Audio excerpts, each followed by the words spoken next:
Neon shimmered on every surface of the city, but no one ever looked up. Above the arterial transport lines and data-fed ad clouds, far past the stacked habitation cubes and carbon shelters, the night sky was a myth.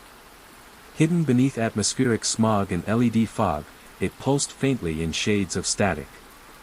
In the heart of District 12, under the soft hum of 60 Hz power relays and the vibration of autonomous haulers on magnetic rails, a girl named Liz Haber slid a blade between the ribs of a surveillance mimic. The machine didn't bleed. It crackled. She twisted, severed the signal spine, and lowered it to the ground. A single blink in her neural HUD confirmed it, disconnected. She exhaled slowly. Her breath fogged against her inner visor. The cold was artificial here, controlled, recycled, sterile. The alleys around her were laced with sensor fog and decryption drones, but she walked them like she was invisible. Most days, she was. Her face wasn't in the grid.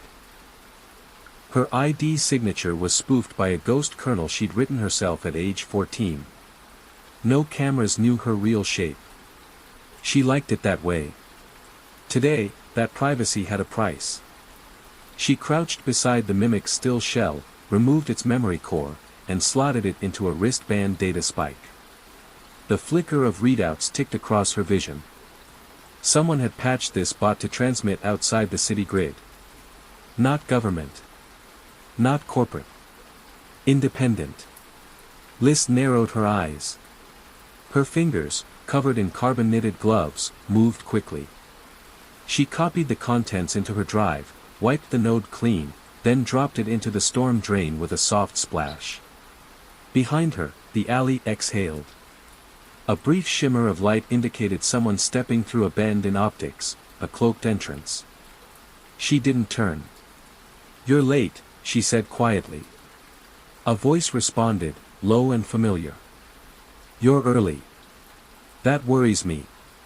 She stood, keeping her back to the figure. "I found something."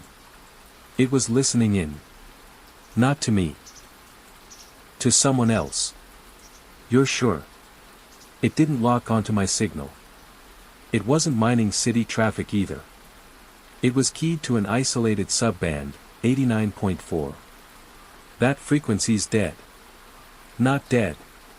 Dormant." Liz turned slowly. A man stepped from the shadows, tall, wrapped in a hooded coat lined with reflective mesh. His eyes were dimmed by HUD tint overlays, but she knew the shape of his face. Worn, weathered, and alert. This was Dren Locke, her sometimes handler, sometimes ghost. She handed him the drive. "You said to look for anomalies. This one's an echo. It's pinging something older than the current grid." He nodded, sliding the drive into his coat. "Then we move fast." "Why? What's out there that still listens on dead frequencies?" Dren didn't answer. He turned, his coat vanishing again into the mirror of lights and shadows. Liz followed. The entrance to the data hive wasn't marked. No signs, no digital indicators. Just a weathered panel in a maintenance shaft behind a recycling depot, accessible only at ground level and only at 4:12 a.m., when the thermal sensors cycled. Liz crouched beside the panel, gloved fingers brushing away condensation. Dren stood beside her, silent. He never explained how he knew these timings. He just did. She tapped a short sequence onto her wristband. The panel blinked once. A faint hiss. Then it split, sliding open to reveal a dim stairwell bathed in ultraviolet light. The air changed. Cooler. Older. She stepped through. Below Sable Station, the world was different. The city above was alive with rhythm and spectacle, but down here, the architecture was from a previous cycle, angular, functional, and unadorned.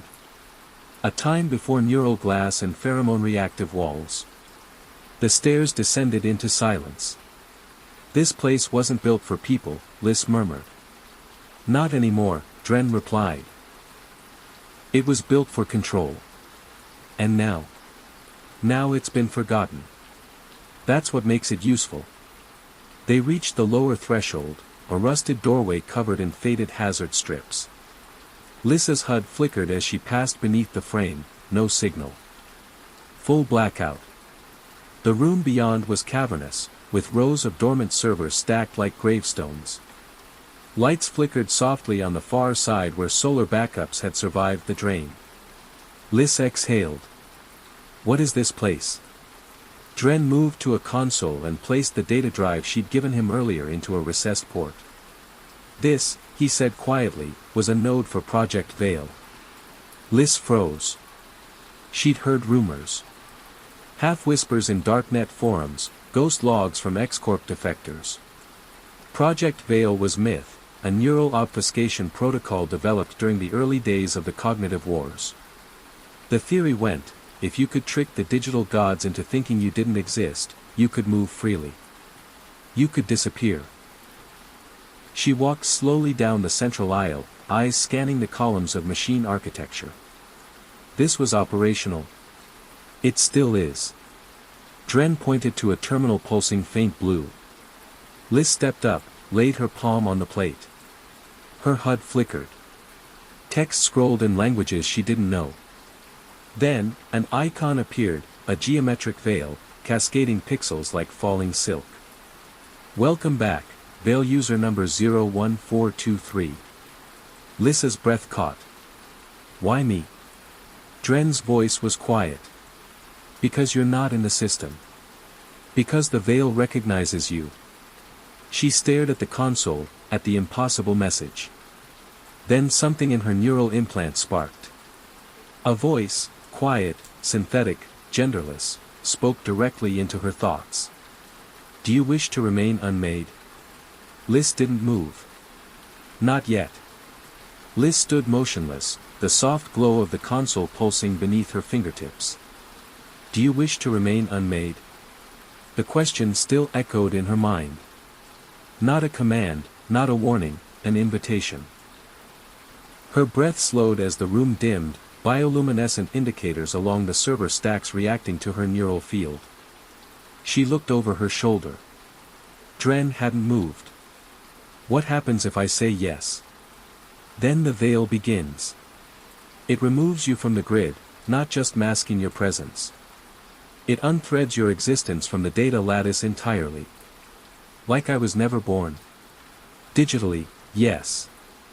You become a ghost in a world that only sees signals.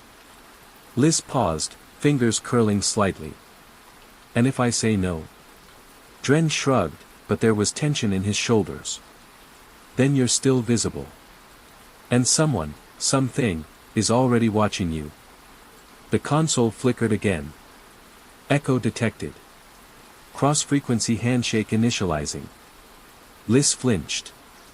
Her HUD spiked with a ping, the kind that didn't originate from her gear. A pressure behind her eyes, like a migraine building from static. The console's light turned red. Dren. Back, he barked, drawing a short-range EM disruptor from his coat. A shimmer spread across the server bank to their left. Not an explosion. Not even motion. It was a reality hiccup, a moment of vertigo as the wall of machines seemed to skip a frame. Something was inside the system. Liz stumbled back. Her vision narrowed as her neural HUD fought to reboot. A voice, not the Veil's, entered her head. It was darker, unfiltered, like hearing corrupted code through broken glass. She cannot wear the veil. She is already seen. A scream, digital, mechanical, echoed through the room. The servers exploded into life, streams of corrupted data flowing across the network. Sparks leapt from the floor grates. Dren dragged Liz behind a pillar, shielding her as arcs of electricity hissed through the chamber. What was that? A counter-signal, he shouted over the shrieking metal. Someone activated a mirror protocol. They knew we'd be here. Then why bring me? Because the Veil needs you to reboot. And someone doesn't want that. The red light snapped to black. Then, silence. Liz opened her eyes. The chamber was dark, save for a single terminal still pulsing faintly in the corner. She staggered to her feet. On the screen. Veil restoration, incomplete. Corruption, contained. User 01423, marked. Dren's voice was grim. They tagged your signature. You're now visible to every legacy surveillance AI still buried in the network. Can we erase it? Not from here. We need to find the core node. Liz looked at him. Where? He didn't hesitate. District 0. Her stomach dropped. District 0 hadn't been on any official map in 20 years. It was walled off after the neural collapse. People said the machines there had gone feral, abandoned by their handlers, no longer constrained by ethics protocols. But if the core node was there, then that was where they had to go. Then let's go, Liz said. Her voice didn't shake. Dren gave a sharp nod. You'll need help. She raised an eyebrow. You have a team? No.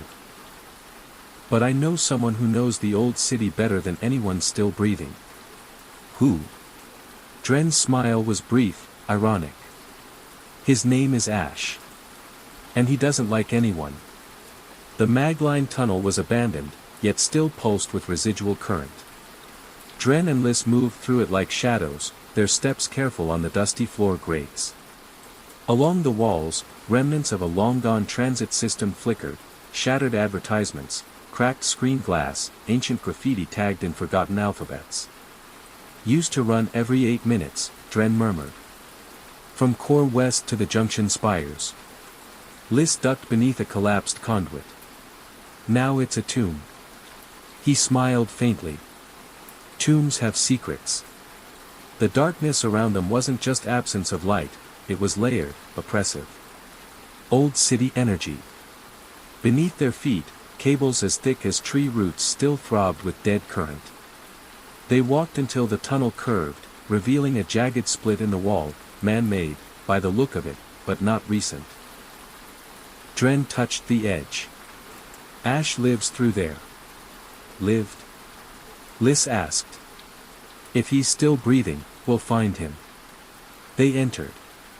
The hollow beyond was an industrial shell, an old data-clean plant repurposed into a makeshift habitat. Wires hung like vines from the ceiling. Holograms flickered along the walls, coated with endless security spirals. Everything buzzed faintly, like a nervous system without a body. Don't speak, Dren said under his breath. He listens before he sees. A series of low tones pinged through the space. Then a voice emerged, gravel over static. 2. One ghost, one marked. Liz turned slowly. A figure emerged from behind a tower of mesh servers. He was draped in a patchwork cloak of fiber optics and old fabric, stitched together with care. His eyes were augmented, pale gray with rotating lenses. He carried no weapons. None were visible. You're not welcome, Ash said. Which makes you interesting. Dren stepped forward. We need a map. Ash snorted. You need absolution. There's a difference. We're heading into District 0. Ash's expression didn't change. But the room dimmed. That place is rot. There's a reason the signal died there. We believe the core node survived, Dren said. Ash turned his head slightly. The veil? Liz stepped forward. It marked me. I didn't ask it to. For a moment, Ash said nothing. Then he reached up, removed one of his lens layers, and looked at her without filters. I wrote part of its language, he said. Years ago. When I still worked for the Construct Authority. You helped build the veil? Liz asked. I helped bury it. He turned, beckoning them toward a recessed chamber where a massive table, shaped like a map of the city, pulsed with faint topography. Ash touched the eastern quadrant. District 0 was the test ground. Early neural mesh, memory architecture, unrestricted AI. We lost control. Everything in there is thinking, but not about us anymore. But the core node was the failsafe, Ash finished. If it's still active, it holds the last root key to the Veil's kernel. And possibly the minds of every test subject ever connected. Liz blinked. You mean people? Ash nodded. Volunteers. Dissenters. Ghost runners. Their consciousness was uploaded. Some survived. Some changed. Dren placed a hand on the table. We need the route. And a clean signature for entry. Ash studied them. I'll give you the route. But I'm coming with you. Liz frowned. Why? Ash's gaze drifted to the shadows above. Because I helped build a prison and I need to see what's still trapped inside. They descended through the old city like blood through a vein. Ash led the way, his custom beacon pulsing blue in the dark. The vertical shaft had once been an access tunnel for gravity trains, a method of deep transport abandoned when the AI overseeing logistics turned feral. Liz felt the air shift as they dropped, every level below colder, damper, more aware. It wasn't just emptiness they were entering, it was memory. Her thoughts swam with fragments she couldn't place. Names. Places. A child's voice. Her implant pinged with low-level interference, echoes left behind by minds that had passed through the veil long before her. Ash's voice broke the silence. This place is part of the veil's foundation grid. Think of it like a nervous system. These tunnels were arteries for thought. Dren snorted softly. You romanticize ghosts. Ash didn't look back. Maybe. But they're listening. They reached the bottom, level null. The hallway stretched forward into flickering blue light. Old terminals still blinked here, their screens cycling through phantom messages. A surveillance camera tracked their movement, then shuddered and shut off on its own. Still live current, Dren muttered. Low-level intelligence in the walls. Liz stepped carefully past what looked like a shriveled human figure merged with metal. Its face was serene. Its eyes, glassy and full of stars. Veil failure, she asked quietly. Ash nodded. He stayed in too long. The mind wants to expand. The body can't follow. As they walked deeper, Ash ran a scan of the hall with his armlet. There's a central uplink ahead. If we reach it, I can inject the map directly into the grid. But the uplink has guardians. Automated? Liz asked. Ash's tone was grim. Worse. They're semi-aware. Trained on old war data. We called them whispers. Sounds friendly, Dren said. The corridor opened into a hexagonal chamber lit by arcs of pulsing violet light. As soon as they entered, the air thickened. Heat pressed against their skin. Static danced along Lyssa's arms. A shape stirred in the shadows. It looked human. But only in silhouette. Its limbs were elongated, its movement jerky, uncertain, as though it struggled to remember what shape to hold. The whisper saw them. Ash whispered, "Don't speak." Too late. Lyssa's implant pinged involuntarily. A fragment of a thought, a pulse of memory. The whisper turned sharply. Run. Ash snapped. They bolted. Behind them, the whisper gave chase, its feet never touching the floor, its form trailing code like a shroud. The hallway became a blur of metal and pulses and fear. Dren fired a burst from his disruptor. It passed through the whisper like light through fog. Ash veered left. This way. Emergency bypass. Liz followed, skidding into a narrow passage lined with old fiber optics. She ducked under hanging wires and dove through a bent service door. The whisper didn't follow. It simply watched. Ash keyed a lock behind them. This tunnel runs to the core node interface. But it's only a matter of time. They'll adapt. They moved in silence. each of them processing the encounter differently. Liz touched her temple. Her HUD shimmered. Veil pulse, recalibrating. Core signature imminent. The node was near. But something else was coming too. The core node chamber was nothing like Liz expected. It was beautiful. Spanning 5 stories high, it was a cathedral of light and circuitry. Towering beams of radiant code pulsed in vertical spires, creating an ever-shifting lattice that throbbed with memory. The air smelled of ozone and something nostalgic, like old paper and warm dust. Liz stepped forward. The moment her foot crossed the threshold, the room reacted. Her implant flashed white, then cleared. A tone rang in her skull, neither sound nor thought, but something in between. Dren held position near the entrance, disruptor raised. Ash moved to a console built into the floor. It recognized him immediately. "Welcome back, Architect Ashenvel." Liz turned to him. "Your full name?" "I left it down here," he said, placing a palm on the console. "It's the only place it still means something." The node responded to her presence. A sphere of light coalesced around her.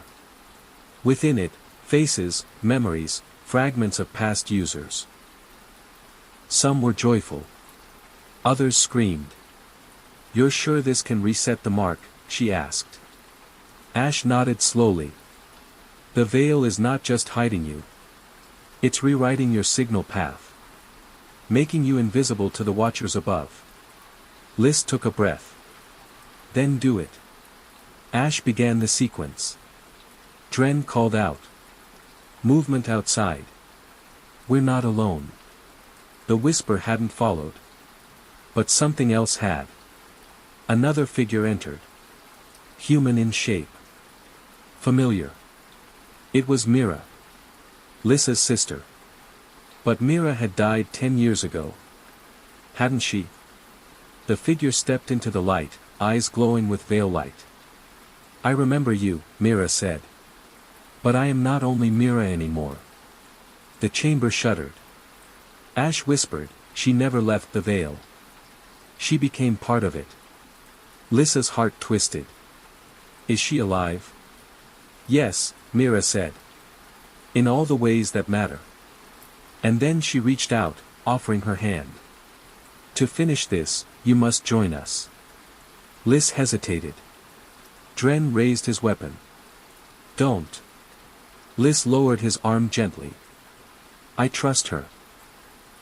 And stepped forward. Lyssa's fingers touched Myra's and the world collapsed into light.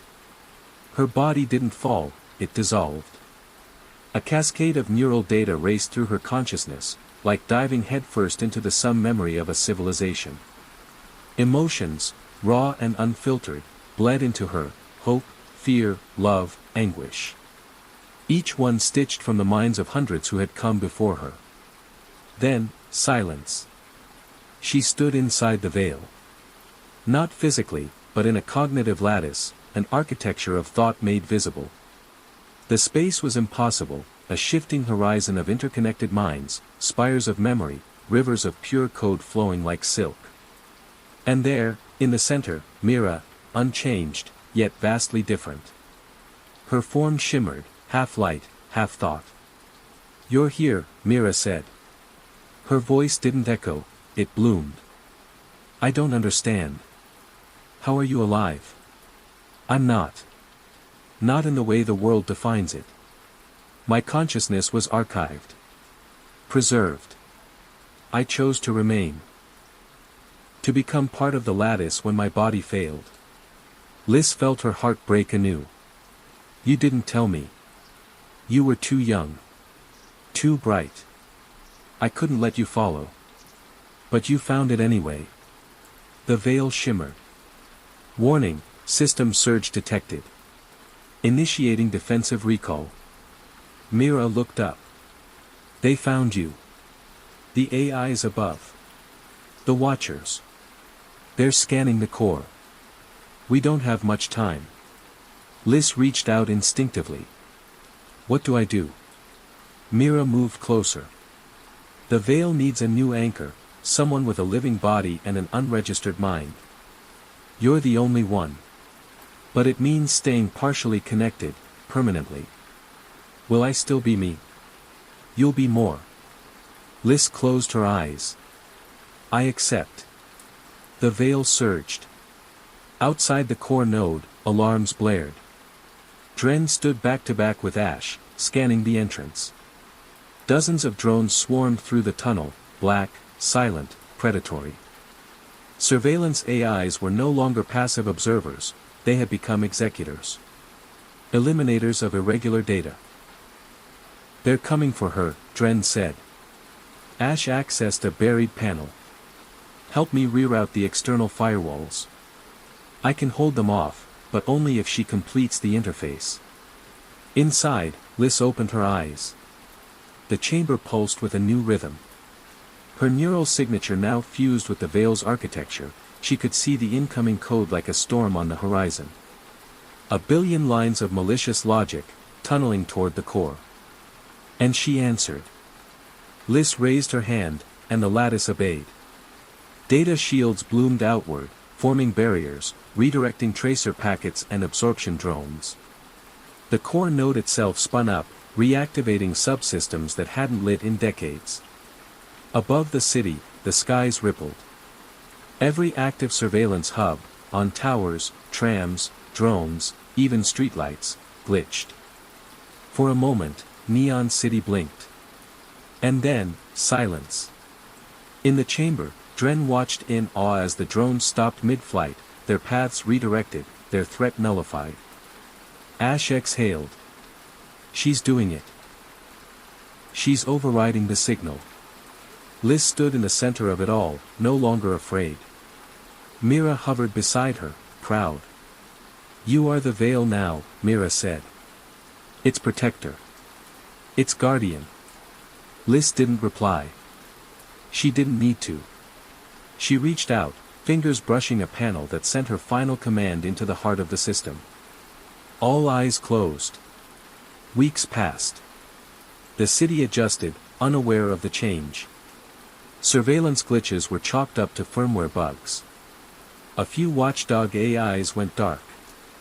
The corpnets complained, then moved on. But in the hidden spaces, beneath stations, inside abandoned networks, and through silent code corridors, a presence moved. Liz Haver. She walked among them still, though not always in flesh. Sometimes as a whisper through a secure line. Sometimes as a helpful glitch rerouting a vulnerable signal. A ghost of protection in a city built to see all. And in the glow of lanterns drifting down forgotten alleys, those who knew how to look could sometimes spot her shadow. Watching. Guarding. The veil had returned.